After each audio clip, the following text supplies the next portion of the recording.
Всем привет! Меня зовут Нина Заславская, и сегодня я покажу вам, как делать красивые, тоненькие классические стрелочки. Модель у меня уже лежит под анестезией, сейчас мы ее уберем. Я заранее подготовила себе ватные диски и ватные палочки, смоченные в мицеллярной воде, чтобы убрать хорошенько анестезию. Сначала я вот так вот убираю ватными дисками анестезию, протираю ее, а потом ватной палочкой убираю около ресничек, потому что очень часто анестетик забивается именно в зону, где растут реснички.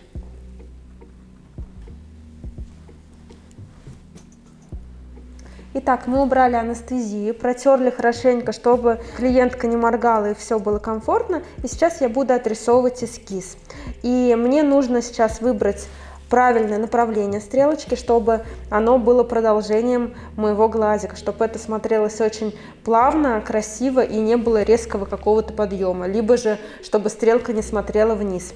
Чтобы это сделать, мы ориентируемся всегда на нижнее веко, то есть направление нижнего века нам как раз подсказывает, в каком направлении прорисовать верхнюю стрелочку. Поэтому я могу использовать для отрисовки ватную палочку даже и прикладываю к нижнему веку, я смотрю и вот так вот ставлю себе засечку, в каком же направлении у меня будет стрелка. У нас тут есть остатки старой стрелочки, но мы ее успешно перекроем, потому что она совсем светлая и никак нам в этом не помешает. Также мы знаем, где у нас опасные зоны, в которых ни в коем случае нельзя работать. Почему нельзя работать, вы можете посмотреть в моем отдельном ролике, перейдя по вот этой ссылочке. А мы продолжаем отрисовку, и я уже наметила линию, то есть ребро моей стрелочки. А когда вот это ребро подходит уже к ресничному краю, вот этот уголок нам нужно закруглить, чтобы не было вот такого резкого угла, и все смотрелось очень плавно. Так, на меня посмотрим. И в открытом виде я тоже проверяю свою стрелку и немножко ее подправляю. Конечно же, лежа рисовать это одно, и стрелочки я всегда намечаю в лежачем положении, после чего обязательно вы обязаны посадить клиентку и проверить, что все у вас было ровно. Потому что очень часто бывает, когда клиент садится, немного опускаются веки, нависает кожа и происходит какая-то деформация стрелок. Рисую я, как вы заметили, обычной черной гелевой пастой, потому что ее легко корректировать, подтирать, и она очень легко стирается. И я довожу до идеала свой эскиз. Очень часто спрашивают, где же начинается стрелочка, либо заканчивается в начале глаза. Мы обычно отступаем где-то 3 реснички от начала и начинаем с тоненькой межреснички выводить, постепенно утолщая стрелочку к уголочку глаза. И вот здесь она у нас сойдет на нет.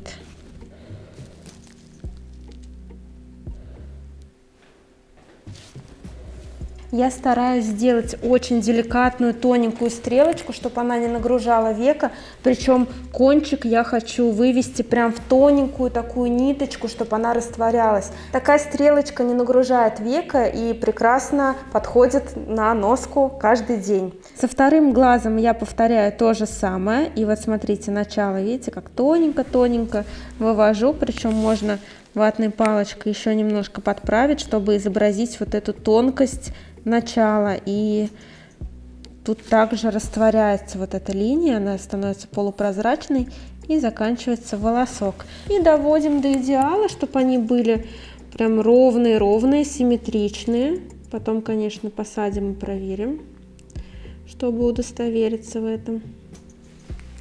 Мы отрисовали эскиз стрелочек, проверили его. И сейчас будем уже закреплять эскиз, но прежде чем я начну закреплять машинкой, я белой пастой гелевой, это обычная гелевая паста, продается в любом канцелярском магазине, я немножечко вот так закреплю свое ребро, чтобы оно никуда у меня не съехало, потому что глазки слезятся, и очень часто из-за этого немножко деформируется эскиз стрелочек. А белая гелевая паста не дает стереться как раз черные стрелочки и очень фиксирует хорошо именно вот этот подъем. Так, и с другой стороны то же самое я сделаю.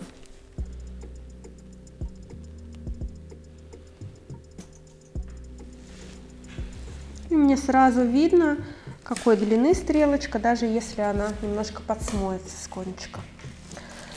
Я все подготовила, работу буду выполнять машинкой Шаен Солтера, это длинноход, мне очень нравится на глазах именно работа длиннохода, мне так лучше чувствую иголочку, и длинноходом очень удобно выводить именно тоненькие концы стрелочек, они получаются такие вуальные, легкие. Помимо этого у меня черный пигмент Ханафи номер 7, анестезия ТКТX вторичная, вот голубенькая. Ну и иголочку я использую Defender, острую заточку, как раз таки для таких контурных работ лучше всего острая заточка. А диаметр у меня 0,33, чуть потолще диаметр взяла, чтобы быстрее закрашивать. Также я поставила привычный для себя вольтаж, это 6,2 вольт. Прежде всего мне нужно закрепить ребро, которое я себе сейчас наметила, это самое важное вообще во всем. Но чтобы закрепить стрелочку красиво, ровно, так же, как мы ее нарисовали, я сильно вот так тянуть не могу, потому что когда я отпущу, видите, она возвращается на место и может деформироваться наш эскиз. Поэтому, чтобы ровненько закрепить, я просто придерживаю глазик, чтобы он никуда не ходил, не дергался, но сильно при этом не натягиваю. Мы будем натягивать, когда уже все закрепится, и наша задача будет состоять в том, чтобы закрасить именно стрелочку, но сейчас нам нужно зафиксировать. Чтобы ее зафиксировать красиво и как раз таки вот так свести на нет, кончик очень легко, и правильно закрасить ее, чтобы она хорошо зажила. Что мы делаем? Мы втыкаемся именно в серединку, входим в кожу. Ни в коем случае не в кончик, ни в коем случае не в край глаза, потому что вот здесь опасная зона. Если я сильно воткнусь, может быть подтек. Если я войду в кончик своей стрелочки, у меня будет тупой конец такой, достаточно насыщенный, либо вообще он будет заканчиваться такой точкой некрасивой. Поэтому я в серединку легко вхожу, и мне нужно кверху растянуть сначала. Работаю я вот таким мелким шажочком, на одном месте топчусь. Мне нужно достаточно хорошо зафиксировать эскиз. При этом нажим у меня стандартный, как и на всех процедурах. Я не заглубляюсь, потому что если мы заглубим пигмент, он посинеет. А что самое страшное, поплывет, потому что на веках все-таки кожица тоненькая и близко располагаются капиллярчики, поэтому мы всегда должны работать очень легко. И мелкими шажочками, никуда не торопясь, на одном месте я топчусь, возвращаюсь обратно по этой же линии. Я не боюсь, что у меня получится четкость, мне как раз и нужна четкость, потому что у нас стрелки такие классические. Вот я миленькими шажочками такими закрепляю свою стрелочку. Помимо этого, так как у меня стрелочка четкая, я закреплю верхний край стрелочки, то есть вот этот.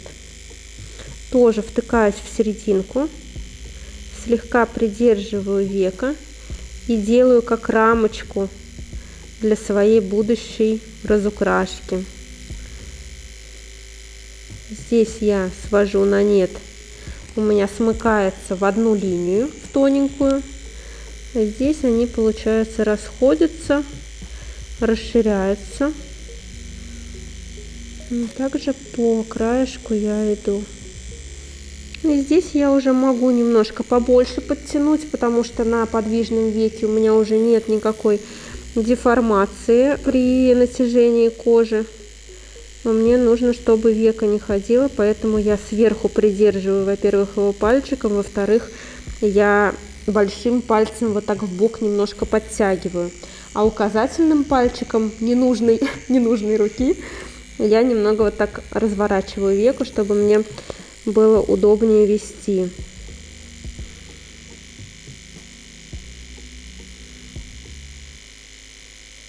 Я закрепила стрелочку, вытираю и посмотрим, что у нас осталось. И остаток у нас прекрасный.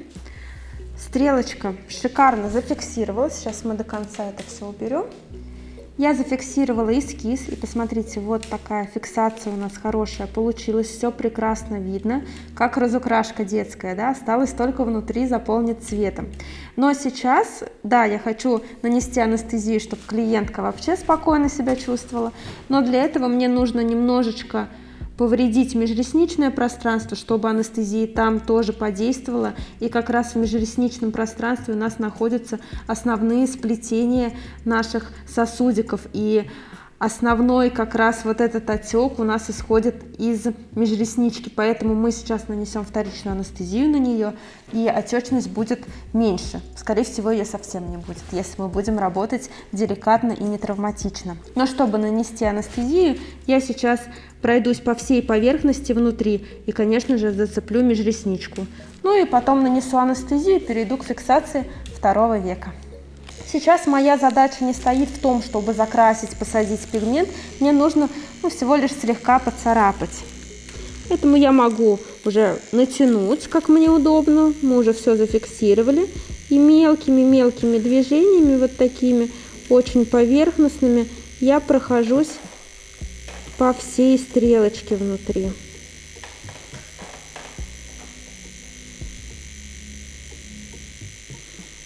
Причем из кожи я не поднимаю иглу, чтобы не царапать лишний раз кожу.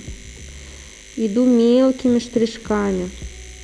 Если вы будете делать большой размах, работая на веках, у вас будет надуваться вот такой шар в конце процедуры. А нам же очень важно красиво сфотографировать это все, преподнести свою работу. Поэтому работаем на веках очень осторожно. Здесь у нас плотная прокраска, нет никакого там перехода, градиента и так далее, поэтому мы работаем, не выходя из кожи, очень плотным стежком, где-то длина стежка 2-3 миллиметра, топчемся на одном месте. Таким образом сразу у нас усаживается плотненько пигмент. Я немножко указательным пальцем ненужной правой руки приподнимаю вверх реснички, чтобы мне видно было вот это пространство, видно было, куда я веду, и именно надо зацепить линию роста ресниц. Когда слезки немножко идут, ничего страшного, можно вот так ватным диском пока прикрыть, чтобы не размазывалось сильно, и прокрасить дальше. Потом, конечно же, мы это все уберем и нанесем анестетик. Вы знаете, когда-то я вообще ненавидела делать глаза, и отучившись на веки, я не работала год с глазами, потому что я боялась как раз, что будет отек. Я не понимала, как правильно работать с глазами, потому что у меня всегда они надувались, были красными, я не могла ничего сфотографировать красиво, и когда ко мне записывались на веки, я очень переживала и боялась, и молилась, чтобы этот клиент не пришел. Но со временем, конечно, я поняла основные принципы работы, как раз-таки, чтобы веки не отекали, и с радостью теперь делюсь ими с вами. Кстати, надеюсь, мои лайфхаки вам полезны, поэтому очень буду благодарна вам за поставленный лайк и написанный комментарий. Я наношу анестезию аккуратненько, чтобы не попасть в глаз. Конечно, говорю клиентке, чтобы ни в коем случае глазки не открывала, и первые секунд 30 обычно немножко щипет, потом глазки привыкают, и все нормально бывает. Я сильно в глаз туда не захожу, прям буквально сверху вот так на реснички наношу, чтобы межресничка у меня тоже хорошо обезболилась. Ну и закрываю пленочкой, чтобы усилить эффект. То же самое делаю со вторым глазиком. Мне сейчас нужно зафиксировать мою форму рамочкой и чуть-чуть повредить, чтобы также заморозить.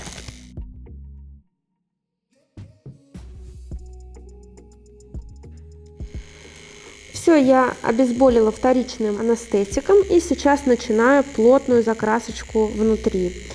И закрашивать я начинаю прежде всего межресничное пространство, а потом перейду к своему кончику. Начинаю обычно с уголочка и передвигаюсь вперед. Опустила в кожу и веду штришочки мелкими-мелкими шагами, топчусь как можно больше на одном месте. Вообще в идеале сделать стрелочку с 2 проходов, поэтому за каждый проход я должна по максимуму выложиться. И чтобы это сделать, я прям вот топчусь на одном месте как можно дольше, чтобы больше уложилось пигмента. Можно такими как кругляшочками маленькими укладывать пигмент, либо штришочками. Но самое главное, чтобы вы мелко-мелко работали, и тогда не будет оттекать, потому что когда большой размах вы делаете, во-первых, это не нужно, потому что здесь нет никакой пудры, здесь плотная прокраска. А во-вторых, когда вы делаете большой мах, вы все равно цепляете кожу чуть больше, чем нам нужно, и из-за этого и бывает тоже отек.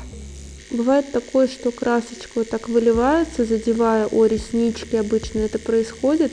Ничего страшного, вы можете прям вот по этой кляксочке еще раз пройтись, но только в том случае, если вы понимаете и видите, куда красить, чтобы не получилась еще одна стрела рядом.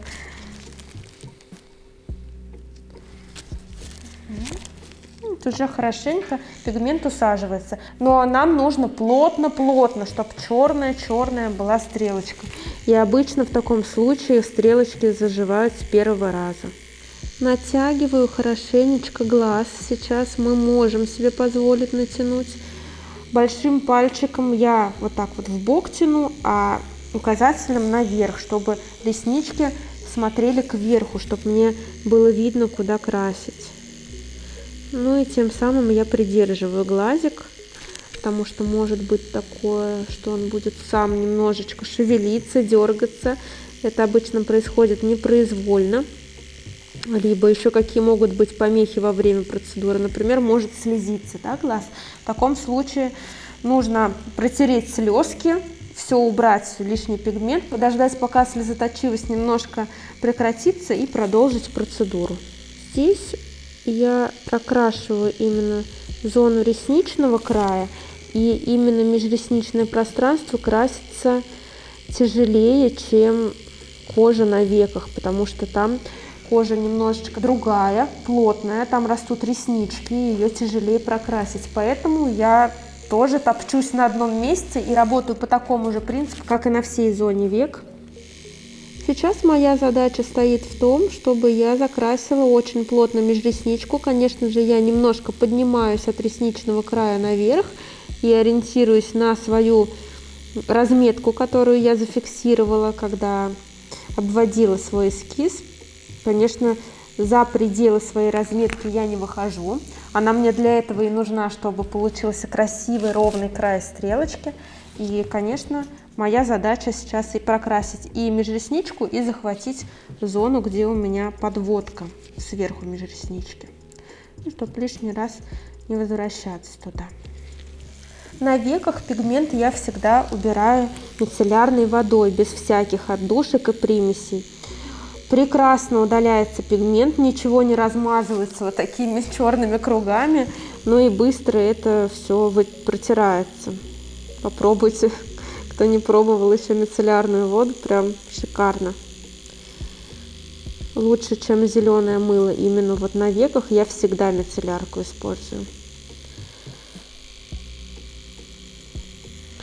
Вот и я могу опять же назад вернуться, да, опять вперед пойти, но мне нужно очень-очень плотно усадить пигмент. И нужно учитывать и обращать внимание на свой эскиз, который вы закрепили, потому что вот здесь, например, у меня подводка заканчивается и спускается в межресничку. То есть, как мы с вами выяснили, вот эта вся история заканчивается тоненькой-тоненькой вот такой ниточкой вот здесь в начале века. Поэтому я постепенно уже начинаю сужать свою стрелочку, чтобы она была такая прям нежная, с плавным переходом. Все как мы любим. Вот у нас уже такая хорошая межресничка получается. И смотрите, сейчас я приближаюсь к началу. Каким образом сделать вот этот тонкий волосок, да? Вперед иголочкой это делать, то есть я вот так немножко 45 градусов делаю наклон и вот так вот на нет вывожу в тонкий волосок. Конечно, проверяю, Ватной палочкой подтираю. И все тоненько, меня все устраивает. Так, сейчас нужно протереть еще раз межресничку и посмотреть, насколько хорошо мы уложили пигмент, потому что это такая обманчивая вещь между ресничек. Обычно забивается пигмент и кажется, как будто все прокрашено, а на самом-то деле пробелы.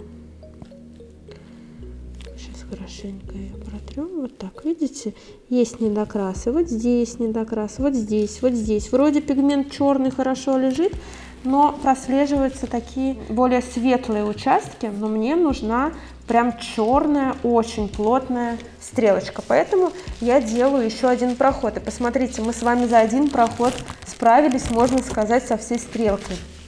А все благодаря тому, что мы топтались очень долго на одном месте. Ну и то же самое, да, сейчас по межресничке пройдемся.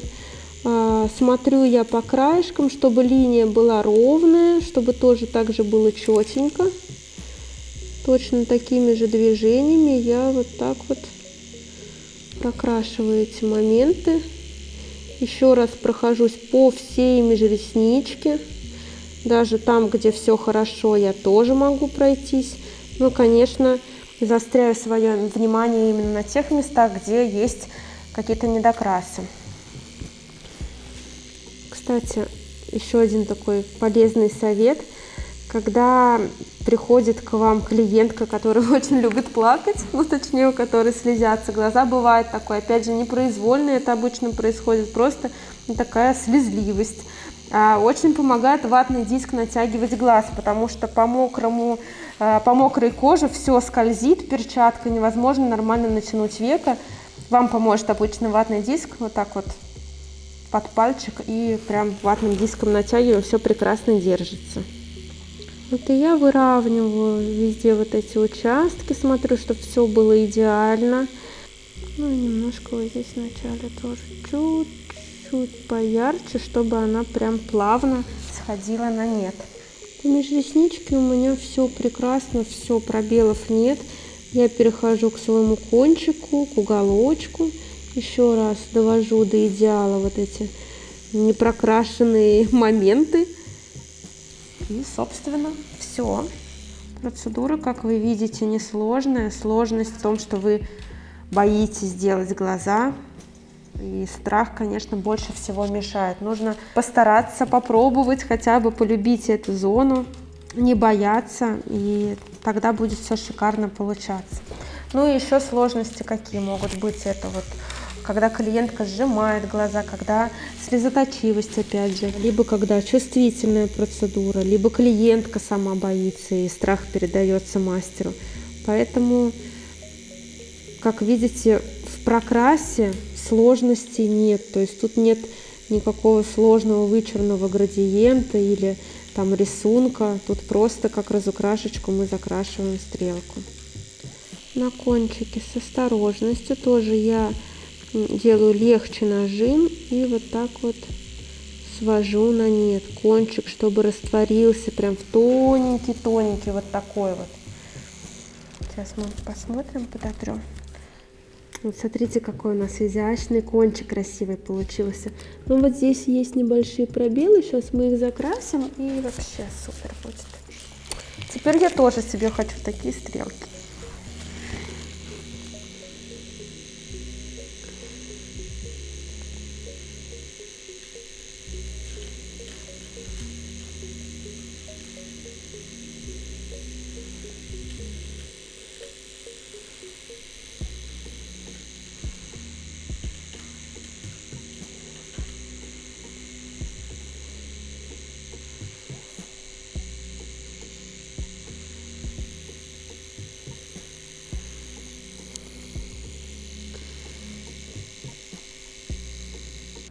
После того, как мы закончили глазик, я обычно пользуюсь вот такими гидрогелевыми патчами, держу их в холодильнике, который находится в моем кабинете. И чтобы клиентке было приятно и немножко снять отечность, я после процедуры укладываю патч такой прохладный на глазик. И клиенту прям очень приятно сейчас будет. Да? Класс. Вот, ну и комфортнее лежать, пока я делаю второй глаз. С этим глазиком я выполняю все то же самое. Сейчас я закрашиваю плотненько-плотненько пигмент, сначала на межресничном пространстве, а потом перехожу к самому кончику. Мы решили немного ускорить этот процесс, чтобы не тратить ваше драгоценное время, потому что технически выполняется здесь то же самое, что и с первым глазиком. Мы закончили, вы сейчас видите на экранах финальный результат, и вся процедура заняла примерно 1,5 часа, то есть с анестезией, с отрисовкой эскиза и со всей прокраской. Я надеюсь, вам понравился данный формат и вам все было понятно. Вы, в свою очередь, не забывайте подписываться на мой канал, ставить лайки и делиться этим видео с друзьями, потому что это очень помогает продвижению моего канала. И, конечно же, я буду очень вам благодарна за это. Спасибо за то, что вы со мной, за то, что смотрите меня. До скорых встреч. Пока-пока.